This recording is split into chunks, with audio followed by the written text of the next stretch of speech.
Welcome to the Three Martini Lunch. Grab a stool next to Greg Columbus of Radio America and Jim Garrity of National Review. Three Martinis coming up.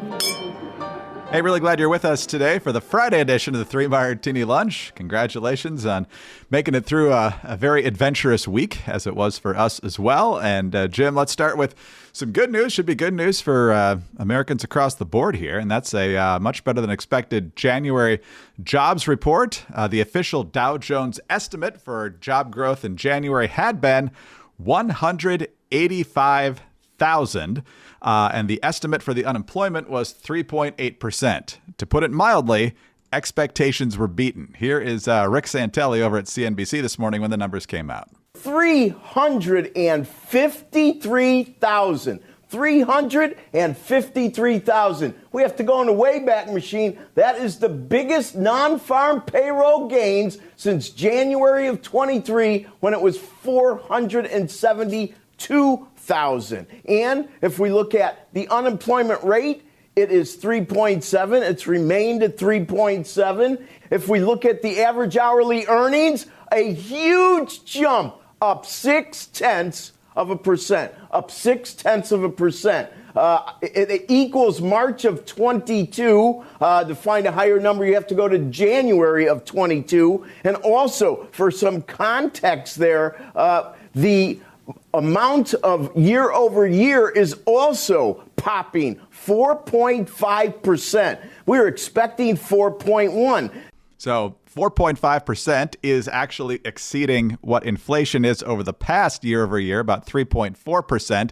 That's what you'll hear the White House crowing about today. I assume there'll be a statement of some sort. Wages are still not there in confrontation with inflation over the past 3 years. And I'll have a little more context from Ed Morrissey at Hot Air in just a moment here, Jim. But when you get numbers like this, it's obviously a really good month. And then the question becomes, in a year divisible by 4, and that's a leap year, which means it's a presidential year, how much credit should the administration get? The media will certainly give it to them. They'll certainly give it to themselves. The question is, how much do they deserve? I would say, Greg, we'll be hearing the word Bidenomics a lot more in the coming month with numbers like this. Nonetheless, this qualifies as our good martini because we'd always rather see the country prospering than economically struggling. Let's also note that in addition to the really eye-popping figure we saw this month, the previous 2 months also had upward revisions.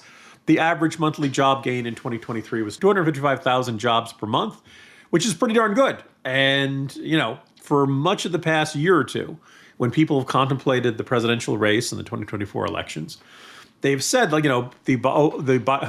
keep nearly saying the Obama administration.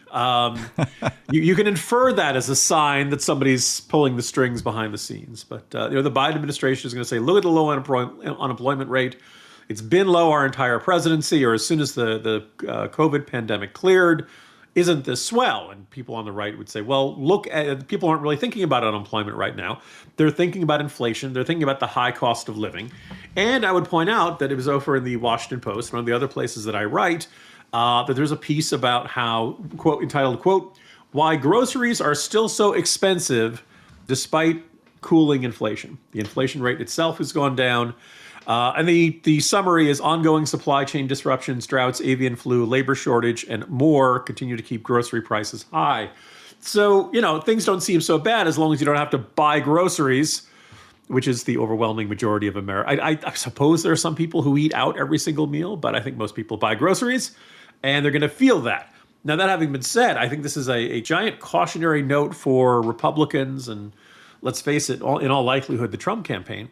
There's been this idea that you could, because the economy is the number one issue in every poll when people say, what's foremost in your mind? What's the most important issue facing the country? And Biden has gotten really lousy scores on that for much of his presidency. I don't know if they're going to turn around. I think there's certainly a possibility of them turning around or looking a lot better over the course of the coming year. And if you're, the case may not make itself. It may not be self-evident where all you have to do is, go shopping. You know how bad this is. I mean, people may need to be persuaded that we're not getting the economic growth that we should because of the administration's policies. So it's a cautionary note for Republicans, but I think, Republicans are certainly capable of pointing to all kinds of decisions, including like the decision to not export natural gas overseas and all kinds of decisions like that. But nonetheless, or liquid natural gas. All in all, you'd rather see people getting hired than getting fired. And that's happening in nice, big, dramatic numbers, at least over the past month. Yeah, here's what Ed Morrissey says over at Hot Air. He points out that the labor force participation rate is at 62.5%, unchanged in January, and historically that's not a great number. The employment population ratio at 60.2%, little unchanged. Number of people employed part-time for economic reasons, little changed. The number of people not in the labor force who currently want a job, 5.8 million, little changed. But he also has this little note in the end in italics. He says, it looks odd, but Bureau of Labor Statistics is also changing its underlying estimates this month as part of its annual adjustments. That's mainly in the household survey, while the jobs added number comes from the establishment survey, but it's all a bit up in the air. This is about twice what economists expected, and it comes with a significant jump in wages too, while hours worked actually declined a bit. I'd wait for the next month's report to see how all of these moving parts align in a clean report. One thing's for sure, the Fed won't cut rates while BLS, Bureau of Labor Statistics, produces numbers like this. So if the methodology is being tweaked here, that could explain part of this, but there's still 353,000 people who got a job. But I think Ed is also right about interest rates. If the economy is this hot, they're not coming down anytime soon. Also, remember the next time Biden says that he brought inflation down, it was actually Jerome Powell. And interest rates that are high enough that people really can't afford homes and financing other things right now. But still, given the choice between a better than expected jobs report and a lousy one, we'll take the better than expected one for sure. All right. Well, hopefully for a little over 300,000 people, that means no more sleepless nights looking for jobs. Others may be in that position, but staying awake all night's not going to help. Get the sleep you need from Biooptimizers and Magnesium Breakthrough. Right now, you can get 10% off any order at biooptimizers.com/martini. And don't forget to use the promo code martini at checkout. Studies indicate that more than 75% of the population is magnesium deficient. And what most people don't know is that even if they're taking a magnesium supplement, they're probably still deficient because they're not getting all 7 forms of magnesium. Magnesium Breakthrough is the ultimate way to give your body all 7 forms in one supplement. Overcome the struggle and get the most relaxing sleep ever with Magnesium Breakthrough. Go to biooptimizers.com/martini and enter the promo code martini to get 10% off any order. Again, that's biooptimizers.com/martini, biooptimizers.com/martini. All right, Jim, let's move to our bad martini now. And as just earlier this week, we were talking about the curious logic of the Attorney General in the District of Columbia, who was confronted by a number of fed up citizens who hate the soaring crime rates, particularly the carjackings that are happening all over town, the violent assaults. Pretty much no matter where you go in the city, you're really not safe anymore. And the D.C. Attorney General had the gall to say, Look, this is going to take work in the neighborhoods and stuff. You can't arrest and prosecute your way out of the problem. And like we said yesterday, it's great to have those programs going on in neighborhoods to try and convince kids not to go into a life of crime. But when you have this much crime going on, you've got to arrest and prosecute people and throw the book at them instead of letting them out as soon as they've been charged and so forth. So the latest addition in cluelessness on crime comes to us from Massachusetts Congresswoman Ayanna Pressley, member of the Squad, and she is very upset that another Walgreens is closing in her district. And it could have anything to do with shoplifting or other things happening that make it unprofitable for Walgreens to continue in this location. No. It's got to be this. Mr. Speaker, Walgreens is planning to close yet another pharmacy in the Massachusetts 7th, this time on Warren Street in Roxbury, a community that is 85% Black and Latino. This closure is a part of a larger trend of abandoning low-income communities like the previous closures in Mattapan and Hyde Park, both in the Massachusetts 7th.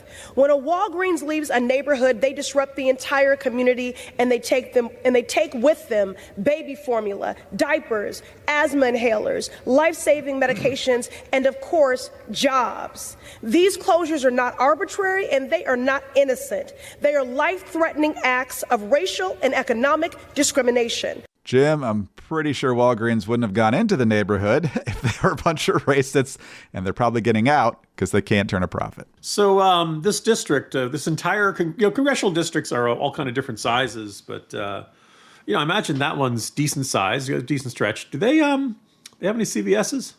I don't know. Any Rite probably. Aids? Any Walmarts, Costco's, Kroger's? A whole bunch of grocery stores are starting to put in that stuff. Look, first of all, when retail stores leave, nobody opens up a retail store because they want to leave.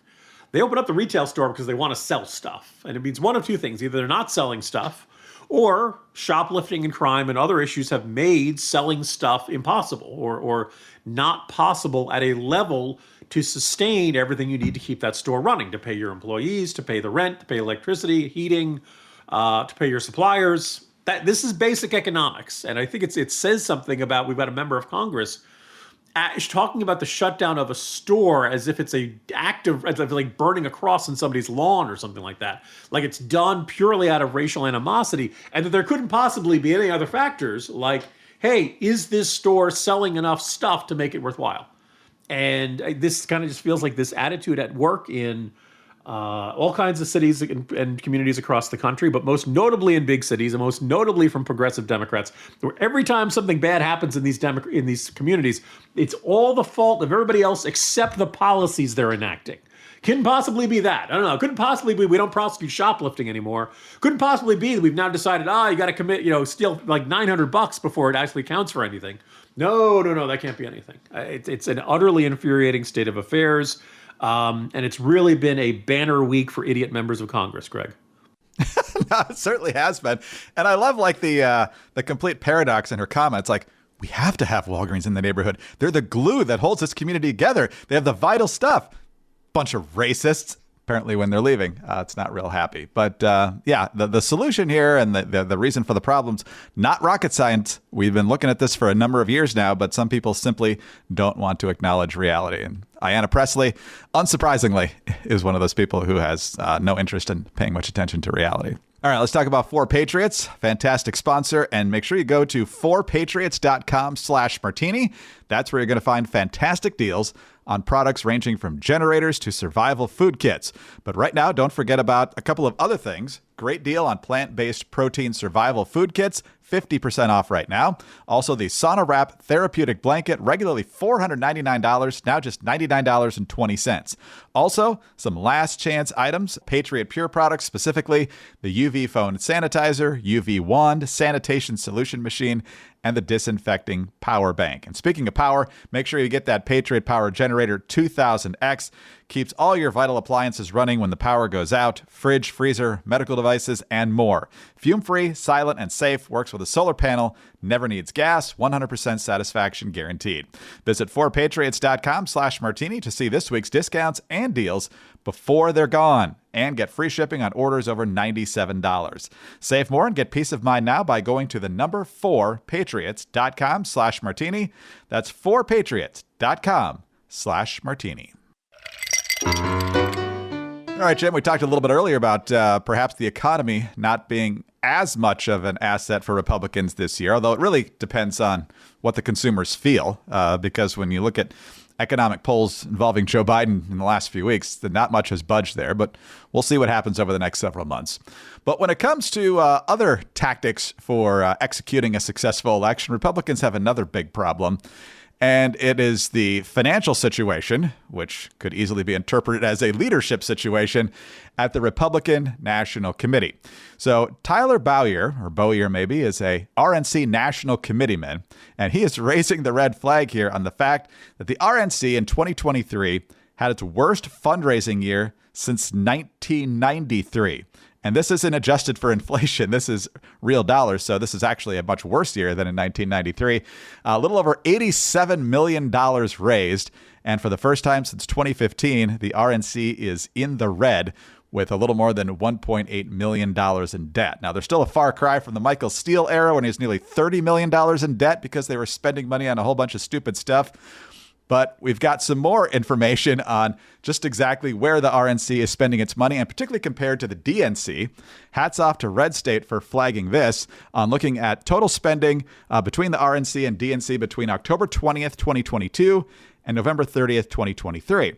Now, overall, the DNC spent $28 million more, $156 million, nearly $157 to $128 million for the RNC. But what they're spending money on is absurd here. Here's what the RNC is dwarfing the DNC on, Jim. Office supplies, nearly $300,000 on office supplies compared to $45,000 for the DNC. Management consulting, $1,078,000 compared to $114,000. Then we go to floral arrangements. RNC spending $70,000 on floral arrangements compared to $795 for the DNC. Media booking consultants, $116,000 for the RNC, nothing for the DNC, which you could probably chalk up to not having a hard time getting on mainstream media. Limousines, $263,000 spent by the RNC on those, only $7,000 for the DNC. So where's the DNC outspending the Republicans? Voter file maintenance, $235,000 to $39,000. Get out the vote texting, $1.676 million to $86,000. Transfers to state parties, $23 million plus to $13 million. So when it comes to the things that actually help to win elections, the DNC seems to be making better decisions here, and the RNC is wasting money on consultants, flowers, and limos. And it's not a big surprise that they're finding themselves in the red here. Greg, I'm glad you laid that out. Until we talked about using this being one of our martini topics for the day, it escaped my attention. Congratulations to Jennifer Von Lahr on a just eye-opening report. Greg, I don't think any of this is justifiable. I think there's a reason people don't give to the Republican National Committee anymore, is that I don't think they think it's an effective organization. I don't think they feel like the money that they give it to it goes to anything useful. And figures like this, like I'm looking at this thinking, did the Democratic National Committee buy plastic flowers? And as a result, they can reuse them over and over again and they don't need to spend it on floral arrangements? There's the DNC Ubering everywhere. Is that why they don't have so much in limousine costs? It's absolutely ridiculous. Now, also, we know the RNC has transferred funds to help cover the president's legal fees. I think a story like that is damaging to the organization. Because if you wanted to donate to President Trump's legal defense fund, he should set up a legal defense fund. The Republican National Committee, on paper, allegedly exists to help promote Republican candidates and gets Republicans elected from coast to coast. And I think people look at it and they say they don't feel like it actually goes towards anything useful. You pointed out how the DNC, and look, nobody's saying the Democratic National Committee is a well-oiled machine. But it certainly looks like they're spending a lot more money on the stuff that actually gets candidates elected, while the Republicans are spending lots of money on office supplies, limousines, media booking. Like if you're the Republican National Committee, call it and say we've got news, we really want to be on your program. What is the consultant doing? And management. What's all that? That's $1 million on management consulting. I suspect the first thing a management consultant is going to tell you, if you're trying to run a better organization, is don't spend $1 million on a management consultant. That's the first piece of advice. Because I just gave that to you for free. So, anyway, just a really infuriating state of affairs. Everybody can see it. Unfortunately, because the entire world of national committees are so incestuous, you have to be part of the state party. You get selected by being on part of your state party. It's entirely loyalist to the president. It's funny how much time you see people denouncing the swamp when this is like the distilled epitome of the swamp right here. And the fact that, these guys can with a straight face say, we're fighting corruption and it's just another grift and it's not, and everybody's caught on to it and nobody wants to give to the Republican National Committee anymore. People give to the candidates that they genuinely like. I think that's wiser because there's no guarantee that the RNC is going to use your money wisely, or whether you'll just end up paying for some really nice floral arrangements. Well, yeah, the party had this fight after the 2022 midterms because Rona McDaniel, who had come in after the 2016 campaign, she had been the state chair in Michigan, and because that state hadn't gone red in a long time, Trump picks her to be the RNC chairwoman, and then they lose in 2018. 2020 obviously doesn't go well. They lose the Senate and the presidency. And then in 2022, lost a seat in the Senate, barely squeaked by with a House majority when the expectations were for far better. So then Harmeet Dillon challenges Rona McDaniel, but the second Trump said he's sticking with Rona McDaniel, the fight was pretty much over. So I don't know how much different this would have looked if Harmeet Dillon or somebody else had been running the RNC. But when you break this down on spending money where it needs to be spent and where it doesn't, it's not hard to see why the RNC has been struggling here over the past few cycles. And it doesn't give you a lot of enthusiasm for the current cycle because they have no money. Greg, I'm going to quote the Western philosopher, Dr. Phil. If you keep doing what you're doing, you're going to keep getting what you're getting. And, you're right. I don't know if Dylan would have had a dramatically different approach to management. There were probably some reasons to have doubts. But if you tell Rona McDaniel, that you're doing great, keep doing what you're doing, you have no reason to expect things will be more efficient in the future. They've got $8 million on hand, the National Committee. And there's, as you've documented in the Jolt in recent months, Jim, there are plenty of state committees who are not exactly in strong financial position either, including some critical swing states. So time's running short here, Republicans. You better figure something out soon. So, Jim, a kind of a depressing way to end the week, but it's a reality check I think some folks needed. So rest up, and I'll see you on Monday. See you Monday, Greg. Jim Garrity, National Review. I'm Greg Corombos of Radio America. Thanks so much for being with us today. Do subscribe to the podcast if you don't already, and tell friends about us as well. We'd love to have them listening. Thanks also for your 5-star ratings and your kind reviews. Please keep those coming. Get us on your home devices. All you have to say is play 3 Martini Lunch podcast. Follow us on X. He's at Jim Garrity. I'm at Dateline_DC. Have a terrific weekend and join us again on Monday for the next 3 Martini Lunch.